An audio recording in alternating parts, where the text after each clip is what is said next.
So here's the question that everybody whispers about, but almost nobody talks about honestly.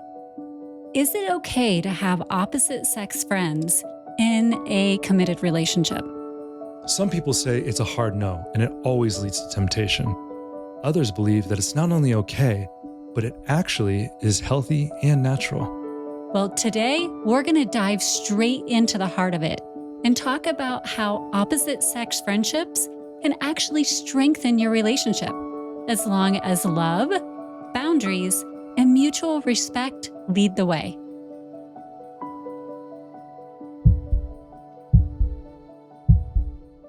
Hey, Heart Leader community, if you're liking this video, don't forget to give us a like and a subscribe. The thing to me is that society for the longest time has linked exclusivity with love and the bond of what it means to be in a relationship. So if you love me, then you don't need anybody else in your life. I will fulfill every need that you have emotionally, mentally, psychologically, if you will. But is it possible to be everything to your partner, right?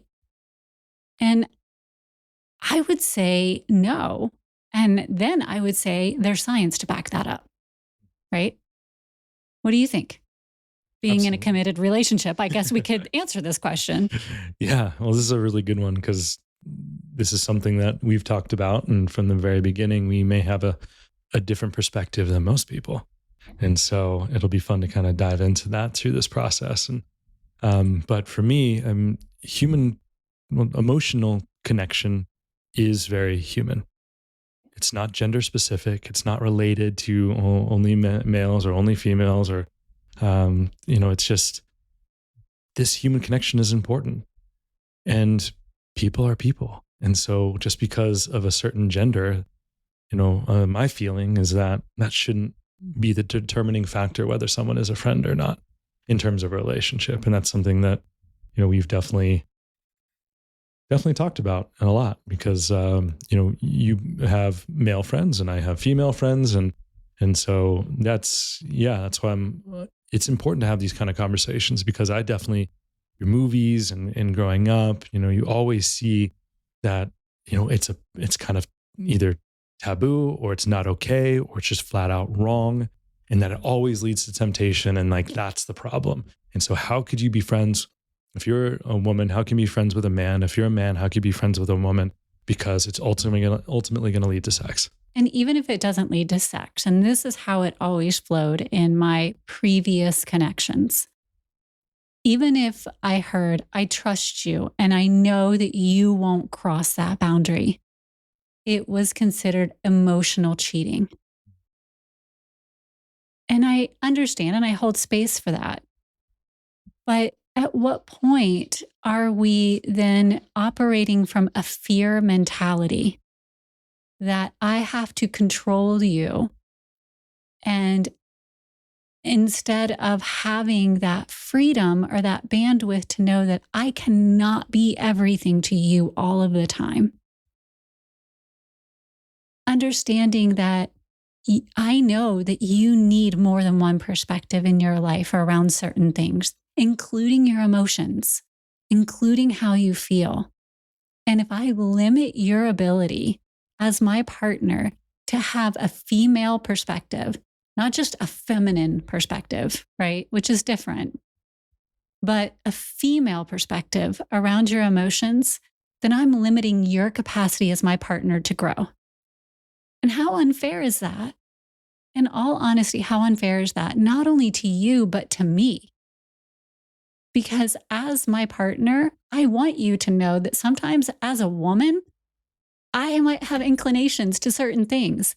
And if you think that I'm just behaving that way because I'm a woman, you can ask your guy friends, and then you might want to ask your female friends, like, is this only happening because she's a woman? Or is this a human response to something that is going on? Because let me tell you, we gender type all the time, whether we intend to or not. And it's something that we really need to talk about, and it sucks, but it's been part of who we are as humans for so long that whether we intend to or not, we might happen to do it. And if we then become mindful that it's part of what we do sometimes, even if unintentional, then we can talk to both our male and our female friends and understand if we're doing it. And we can change a behavior pattern, even if it's unintentional. Right? Absolutely. So to me, if I'm saying, no, you can't have female friends, then I'm limiting your capacity to go and have deep conversations to learn about patterns of behavior because I'm saying, no, you can only talk to me. Well, that doesn't work. To me, it also, it not only limits the other person, but it promotes possession. And that's not love in my perspective. You know, deep love and trust is actionable. And so if you say, I love you and I trust you, but then you can't do X, Y, and Z, then I'm sorry, but that's talking out of both sides of your mouth. And that's just not going to work. It's just contradictory. And it's kind of hypocrisy in that sense. And so it's like, no, I can't, like, especially if it's coming from one person who is able to be more free and the other person isn't. You know, and I've seen this on, it's very one-sided one way and not the other, you know, and that could be both for the male or the female. That's not specifically genderized, and that's in that sense. And so it's just, we do need to allow people to feel that freedom to truly understand love and commitment. I feel like that's such an important part, because if you just felt like I'm just dictating who you can be friends with and all that, like, I don't know how you could see that I love you and experience that love without control. Correct. Yeah. There's a reason why, you know, control isn't used simultaneously with the word love. It's not like, yeah, this, you're controlling, like, this is great. Yeah. You know, Please, like, please control. Yeah. How many, you know, how many Valentine's Day cards say, I'm so glad you control everything that I do. You know, it's like, and again, we're not going to judge if for some people that might be something that fits for them. And I just want to put that out there. Like, maybe some people really do appreciate not having opposite sex friends, and that fits for them. But our role is always to say, but do you really? Does that fit? And really begin to sit with that. yeah. And why? Right? Just, is the why because that's what society has shown us? Is it the why because of perception? Or is it like a deep truth and understanding that both people actually align with as an ideology and helps them become the better version of themselves? I think those are two very, very different things, different questions to contemplate. And I don't know how many can dive deep into the why of it. And if they do, it may be more superficial than true depth than they realize. A huge finding has been jealousy when there have been studies done around this.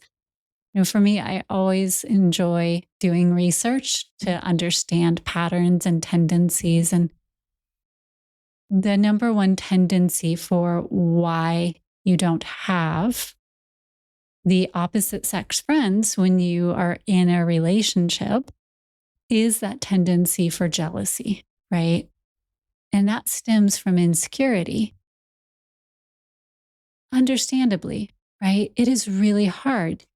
Do you think that I wasn't insecure when we decided to take our relationship from being friends into being committed into a relationship? Of course, there are insecurities that arise when you would say, hey, I'm meeting one of my female friends to do this or that. Yeah, of course, it's a human thing for it to arise. But the beautiful thing that you are presented with as a gift from that is the opportunity to, instead of for me to make it your issue to deal with, is to instead turn it inward and go, why am I feeling jealous? What is that showing me about me? Because if I do truly trust my partner and we are building something long-term here, then I have to trust that he means what he says to me and that we are in this together and that he doesn't have interest in his friend. If he had interest, they would have already been together. They would have already had their relationship going forward. He's choosing me. So what insecurity in me is making me feel jealous right now that he's choosing to go spend time with his friend?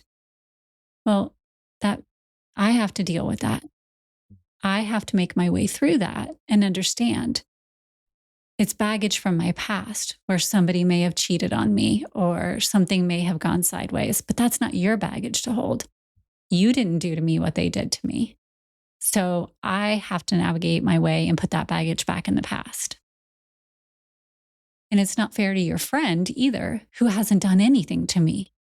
So why would I limit what your friend can do with you as far as a friendship? Like, all you guys wanted to do was go have coffee. And the jealousy in me wanted to say, well, why couldn't you have coffee at the house? I want to limit how you could see each other.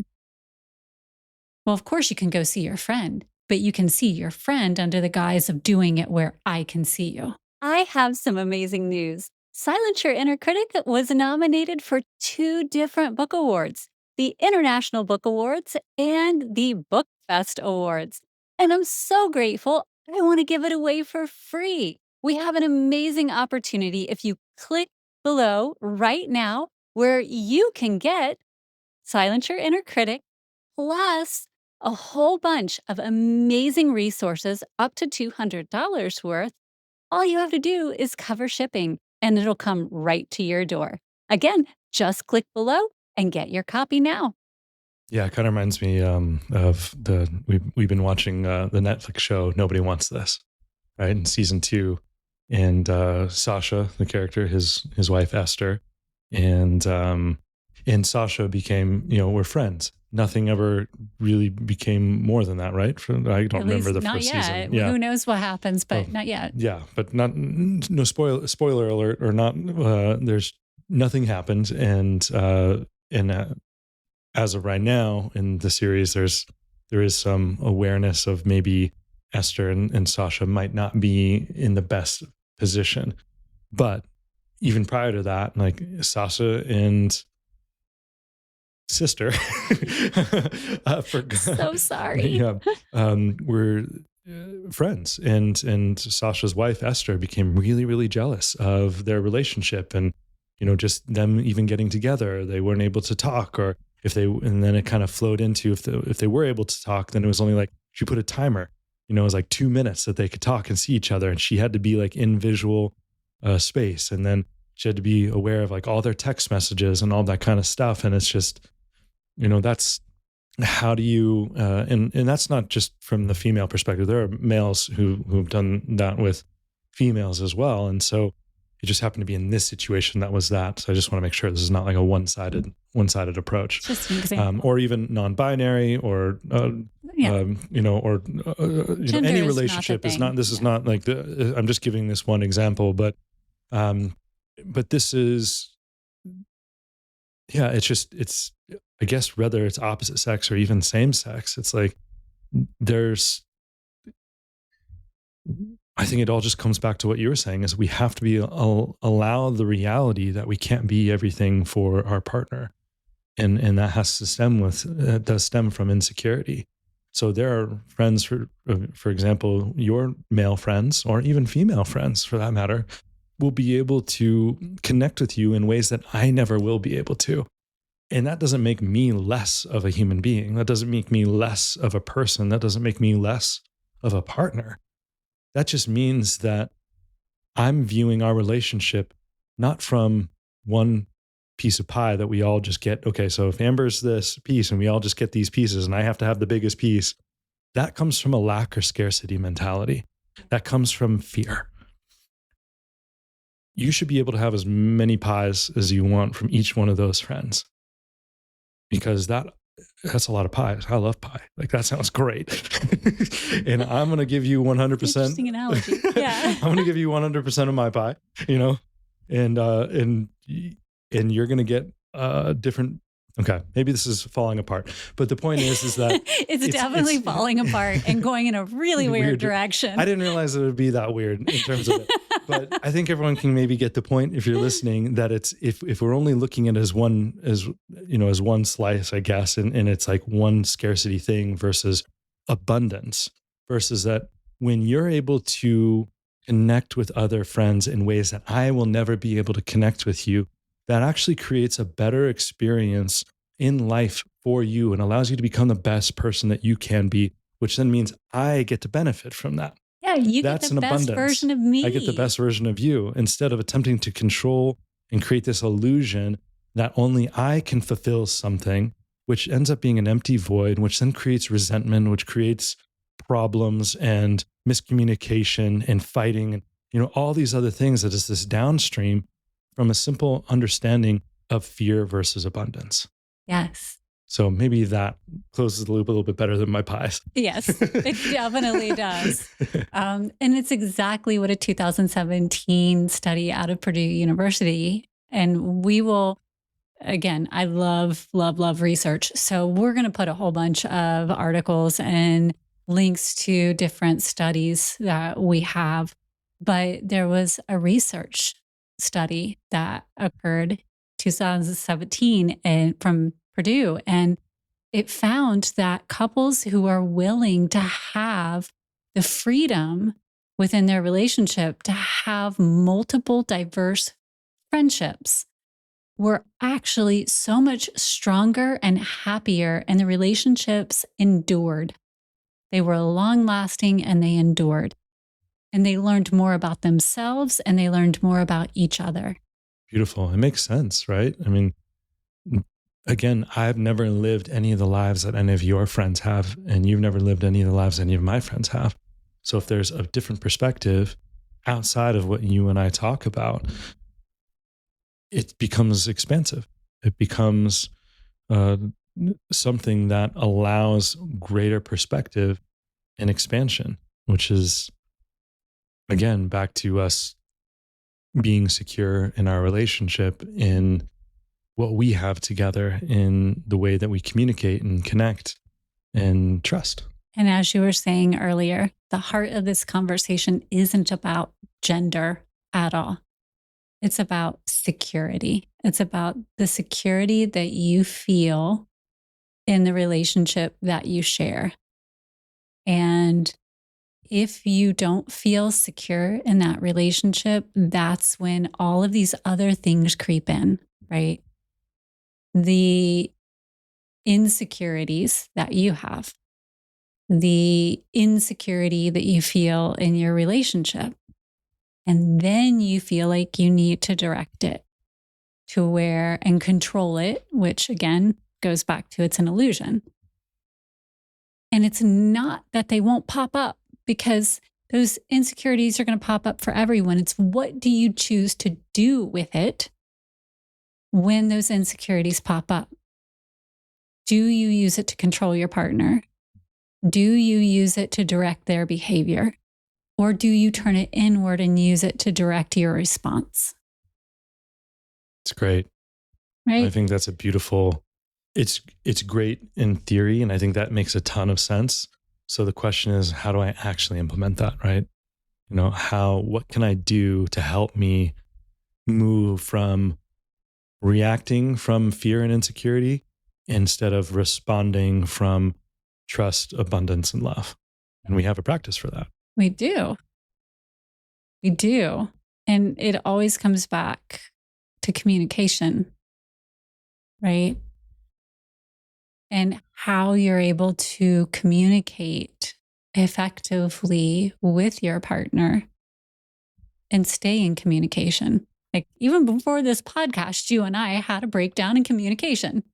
We did. Do you understand the words that are coming out of my mouth kind of moment, right? And it is so easy to just let communication fall to the wayside. If you do that when it comes to friendships that make your relationship feel like jealousy may arise or trigger insecurities, as though there is emotional cheating going on, or it could trigger any number of insecurities in a relationship, then it will be the very thing that begins to erode the relationship. And that to me is what goes straight to the heart of this discussion. Because it doesn't matter who your friends are. It could be same sex friends. They eat away at the heart of your relationship. We can make this about gender all day long, but it's not about gender. It is about the communication that you have in your relationship, the transparency, and the true safety and connection that you feel. And we're using opposite sex friends as the scapegoat for all of those things. Yeah, like even in Ted Lasso, Beard's girlfriend was jealous of Ted Lasso and Beard's relationship, right? Thinking that they were in love. It's like, so it isn't one-sided. I think that's really important to understand that. And that's why you're right. Communication, understanding, transparency, and recognizing that just because someone else is able to help support your partner in a way that in that moment you might not be able to, that does not make you less of a person. That does not make you less of a partner. That does not make you stupid or unevolved or any of the inner critic words that come forward to make us feel less than. And it definitely doesn't have to mean that there is a disconnect in the relationship. That they're not mutually exclusive. Your partner can have amazing friends that support them and grow, and you can have a really strong relationship. And I know that because that's what we have. And as you said in the beginning, we both have friends of the opposite sex. And my male friends. I know your female friends. We are friends with each other's opposite sex friends, but I don't have to be there every time you get together with your female friends. And I have no problem with that. You don't have to be there every time I get together or talk to my male friends. And I've learned so much about you through my male friends and been able to see so many more epic and amazing things about you because they see you in a way that I didn't see you. Not because I didn't desire to see you in that way, but they see you through a lens that I didn't see you through. And then they'll say something to me and I'm like, oh my gosh, yes, now I see that too. So there's such a gift that comes through that lens. But if there is ever a time where you would have said, hey, I don't know. I don't know that I feel really comfortable with that because I feel like maybe this friend is kind of towing a line toward having different feelings for you than you might be recognizing. Then that's where this transparency triangle tool that you were talking about comes into play. I mean, this is important. There's 3 steps to this, and each one is just as important as the other. And once we kind of go through it, it'll sound really simple because the reality is that it is simple. It's human nature to overcomplicate things. But once we put it into practice, it does feel simple and it does feel smooth and it does get you out of this, why are relationships, should relationships be this hard? That's a question. That was we hear it all the time in movies and TV shows and friends and family and all that. And I can tell you right now, Amber and I are 11 years into our honeymoon phase, and we can tell you, no, it doesn't have to be that hard. And this is one of those tools to get you there. Well, if it's hard, then you don't do it. You don't use the tool. It's too complicated to integrate into your daily life. Who wants to do all of that, right? Yeah. You can't even remember because it's too many steps. So this is 3 steps, with the first one being share your intention, right? Why is this friendship important to you? Like for me, why is the friendship important to me? What am I receiving from it that makes it important in my life? And through that, I'm able to let you into the insight so that you know there's value being added. And maybe not just to me, but to us. So that, and I'll use a friendship, right? Where I met this person, my friend, Corey. I met him through my degree process for my master's degree. He helped me navigate some really deep spiritual insights. Get so much of that from you. But because we were in the same coursework, he had an awareness through the coursework that you weren't in his classes with me. So you didn't understand. Now, you never questioned Corey in any way at all. He's a wonderful human being, but yeah, I didn't understand. I wasn't diving into the course and taking it. So I couldn't experience or share to the same depth of the experience that Corey could.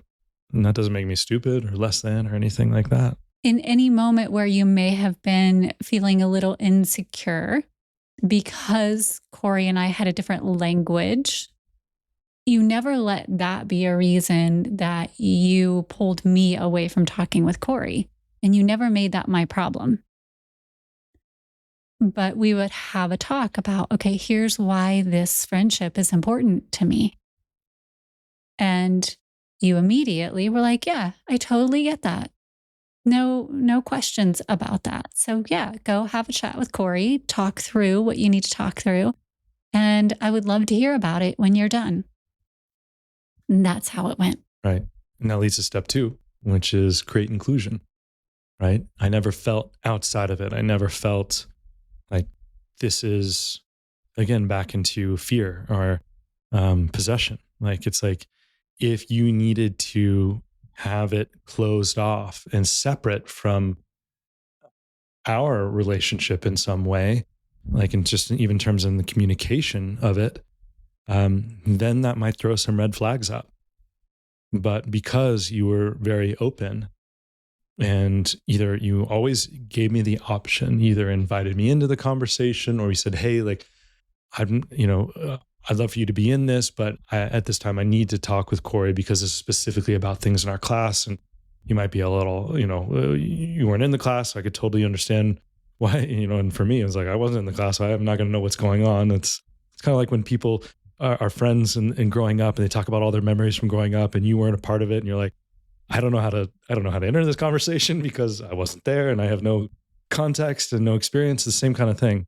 And so it's like, yeah, like but you took the time to make sure I was always included and that you would always share, and you'd let Corey know, hey, I'm open book. I'm going to tell Austin everything that we talk about.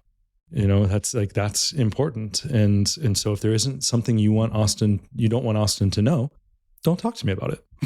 It's like, it's kind of that simple. And it's like, if there is something like, or it's like, hey, would you want Austin's thoughts too, in this? And then, so you and Corey might have a chat, and then you might bring it up to me, and then we might actually both end up talking with Corey. And after I've had time to kind of think it through, and then we all grow together through that process. So it was like, that was the creating of inclusion that was so important in that friendship, that it didn't feel siloed, but it felt there was respect to where you can have the relationship with Corey, for example, and that doesn't interfere in your and I relationship or or anything. It's like, and then from that I actually gained a friend. Like, I mean, you and Corey talk a lot more than I do, but I love Corey. Like, he and I have had some amazing conversations.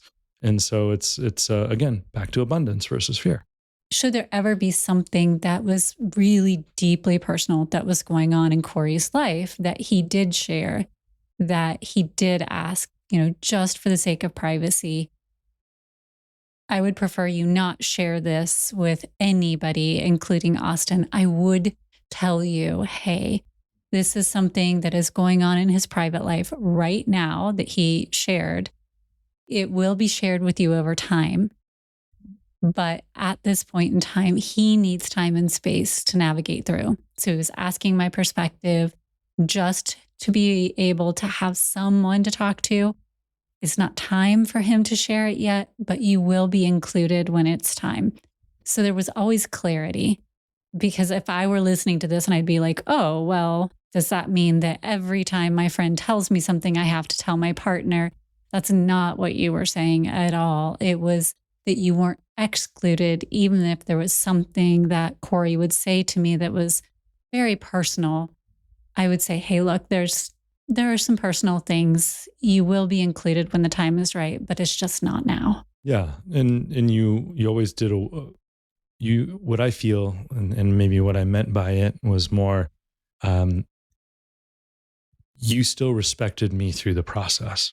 And that's what I was attempting to express, that if there was something, whether it was Corey or any other friend, um, it was never to hide secrets from me.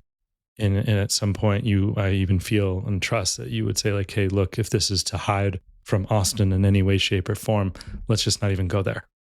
And that's kind of what was attempting to express. But no, I, like, you and Corey, or you and any other friend, should be able to have conversations that have a level of maybe confidentiality. And I understand that. And that's to some degree, that's a beautiful thing. I believe, I feel, you are so great at giving advice. You're so great at listening.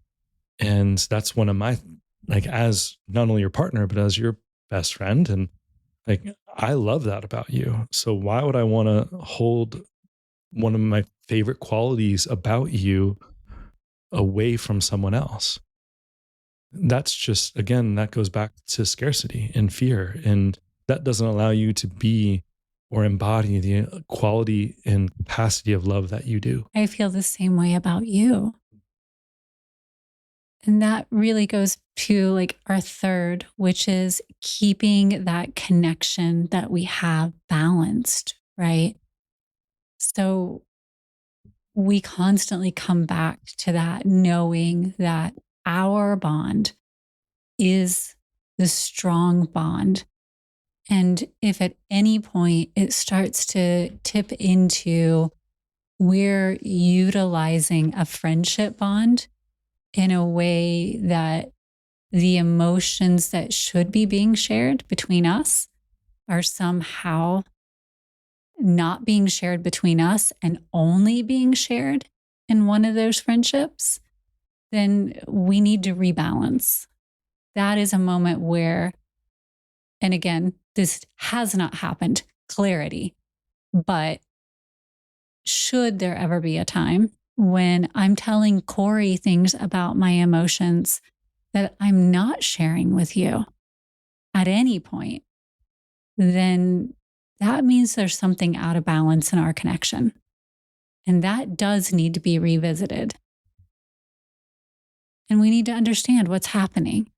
But I also know my friend, and Corey would be going, Amber, why are you telling me this and not Austin? Austin needs to know it, right? Mm-hmm. So that's also knowing your friends and choosing who those friends are. Corey loves you so much as well that he would, in an instant, go, hey, that means that there's something off. And you need to go talk to Austin about this. Another one of our friends, Phil, right? Same thing. That's the mark of true friendship. And you get the benefit of me having these friends who are friends, regardless of gender, who would immediately say, hey, he needs to know about this so that you guys can grow stronger together through it. Yeah, absolutely. And I do want to bring up, there are times, sometimes like with friends of any gender, where we might go to them because maybe they're our oldest friend. We've known them the longest. They've known us. And we may want to go to them like, hey, I want to bring something up to my partner, but I don't know how. And that's maybe sharing an emotion and a feeling before sharing with your partner. And so I just, that is a subset. So that way it's not like a rigid thing. Cause I think it's important that, like, we talk about these different things. It's easy to say, oh, well, okay, well, if we say this, then none of this is the case. Yep. And we're doing our best in these short, somewhat short podcasts to have these deep conversations that we could literally talk for hours and hours and hours on the nuance. And so if we do miss, like, please, give a little grace. But, in this instance, I did want to bring this part up is like, hey, sometimes it's nice to be able to go to a friend and be able to say, hey, I need help, because I feel like if I bring this up to my partner, I might do it in a way that won't actually be beneficial or helpful or loving or caring. And I need to get out of my own way, or I need support, or I need help to learn how to effectively communicate this, because I don't feel like I have the skills. And if I do it right now, it actually may cause more problems unintentionally. And so that's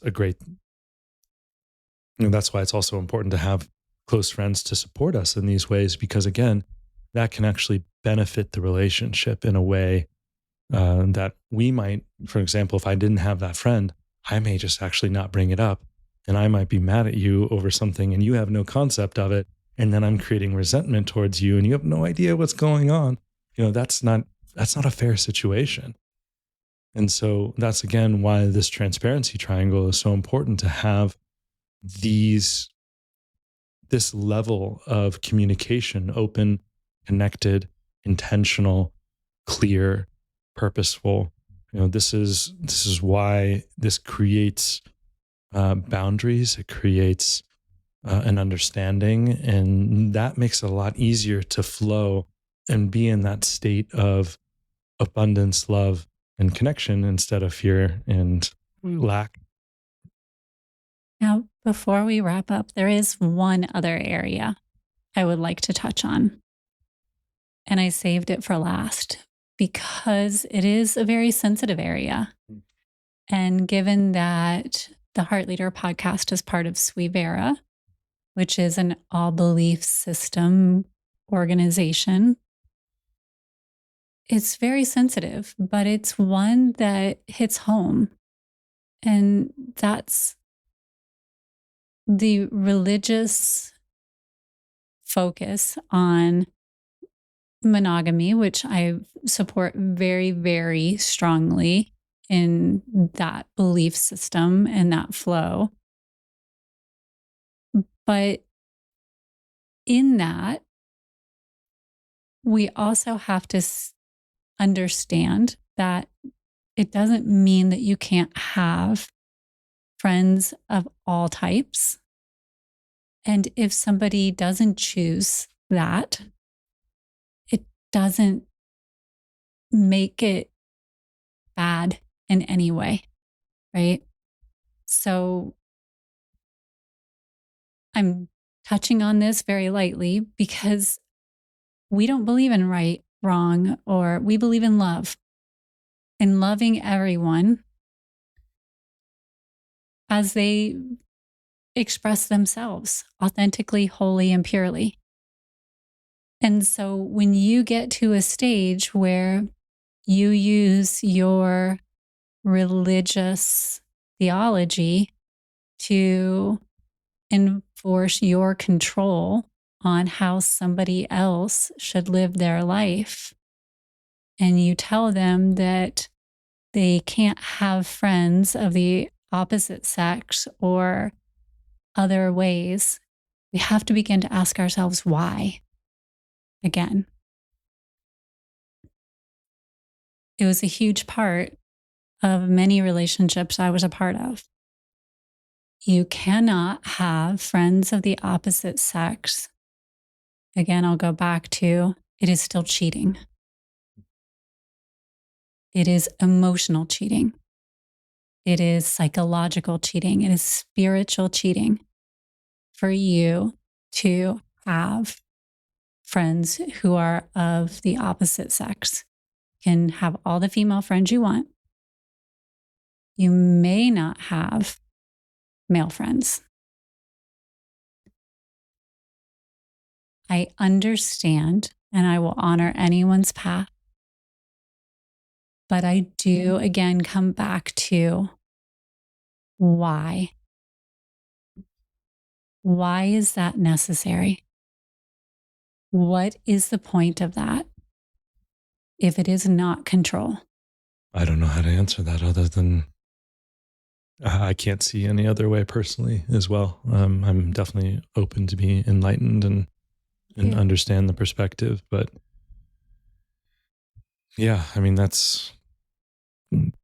going back to your kind of part about, monogamy or otherwise, I mean, we know individuals and are aware of individuals that, may approach monogamy or their relationship differently. They might be polyamorous, again, and then it goes back to Open transparency, right? If relationships, they communicate effectively to each other and that's what both of them desire and that's the experience they have, then that is in some way a transparency triangle, a little bit more, maybe more of a love triangle too, in that sense, but or more, but it's they all that's agree. what they if that's what they now if it's done, under the guise that it's not happening, that's a very different thing, and that's not from a place of judgment or it should be this or X, Y, and Z. That's just from a place of transparency versus not transparency. And so when it comes to the control part, yeah, I mean, I don't know beyond the why of that. And I believe it's many people don't ask the why, because in some ways they want to, whether it's consciously or unconsciously, maybe not take responsibility for the fact that they are being controlling, or they don't desire to see themselves as that way. And so they're basically, for lack of a better term, offshoring or, Outsourcing. Outsourcing. That's There the you word. go. Thank you. And Yeah. it's like, that's not right. Outsourcing the illusion onto something outside of themselves, like religion or belief system or anything like that, so that it makes them okay. And it's like, oh no, it's this other thing outside of me that's, it's not me, and so again, now if it goes back to both parties believe that, or both individuals or multiple individuals in that are all transparent and that thing is what they believe in, then I guess, is that control if everyone's going into it in agreement and they're of full transparency within that and choose to flow within that framework? That might be something different. I can stand by that. As long as everybody's in agreement, Mm-hmm. then that's aligned agreement. And that's why these kind of conversations are so important, right? Because that, to me, what you just described is the difference between agreement and control. Mhm. And if everyone agrees who's entered into it, then it's fine. But if you haven't agreed to it and that is being asserted over you, then that is control. Yeah, or if you don't take the time to understand and collectively describe the why, if the answers are because this is the way it's always been, or this is just what we believe, well, This is what we've always done. this is what we've always done, then that's not an agreement. That is still a one-sided control mechanism. without a true understanding of transparency. And to bring it full circle back into our topic for today, often we end up holding these beliefs about opposite sex friendships in our relationships, and we don't even know where we got that belief. It could have been passed down to us. It could have been something we picked up along the way. We don't even know why we believe this anymore. We just have this stigma around it, and we hold so tightly to it, but we haven't even asked why. Why do I have this perception that there's something so negative about the person I love having a friend? Where did that get into my thought system in the first place? And if we just take a moment and we feel through it and we go, do I really want to control my partner like this? Is this really the experience we desire to have together? And if it's not, then how do I start to break my own cycle so that this isn't the experience I have anymore? That's how we truly start to build a strong and long-lasting relationship, not just with our partner, but with ourselves, right? Because now we're forming a pattern where we start to ask why to everything. We start to question things and we start to really understand what we fundamentally believe because it's what we choose to believe, not because it's what we've been spoon-fed from everywhere else. Absolutely, baby. Beautifully said. That's where I stand. I couldn't agree more. I think it's these questions are so important, and I wish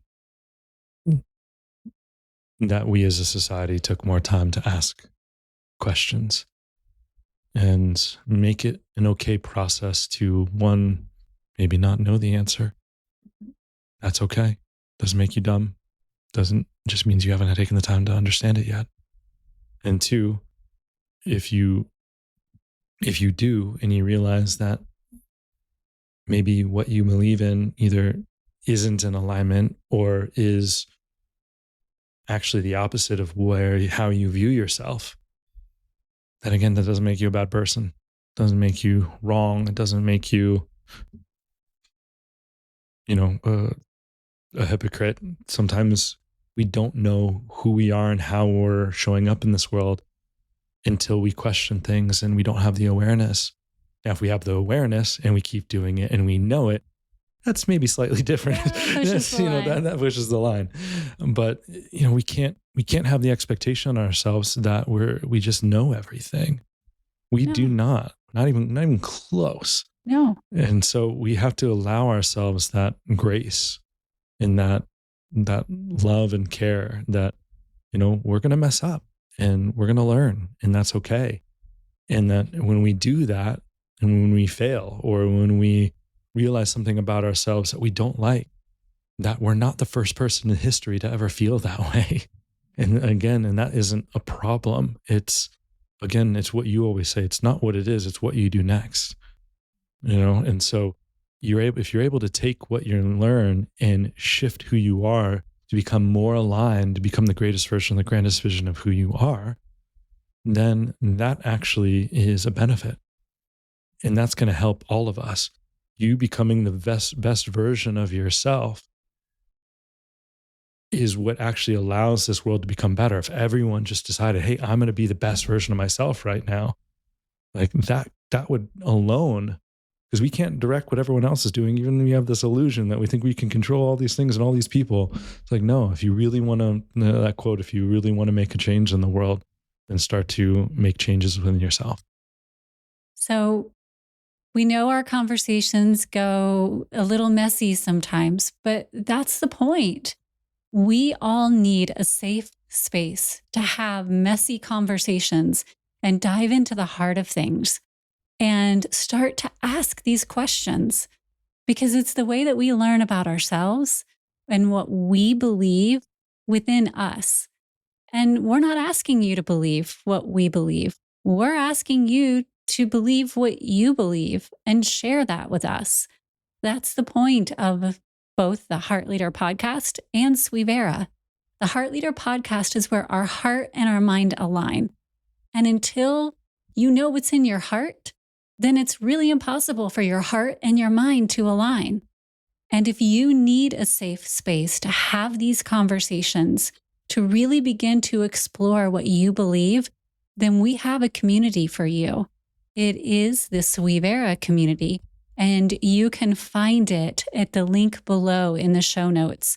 It's where many of us are starting to gather and have conversations much like this and understand how our inner critic, the inner critic that we talk about in Silence Your Inner Critic, really gets in and starts to wreak havoc on our minds and make us feel like we have to do the kind of things that we were talking about, like have that jealousy or create that separation. And in truth, do we really need to? Or is it this illusion that is playing in our minds? So we really thank you for being along in this conversation. If this meant a lot to you, give us a like and a subscribe. It helps us more than we can say. And if you have something to share, go ahead and post it wherever you're listening to this. We love getting your comments. Until next time.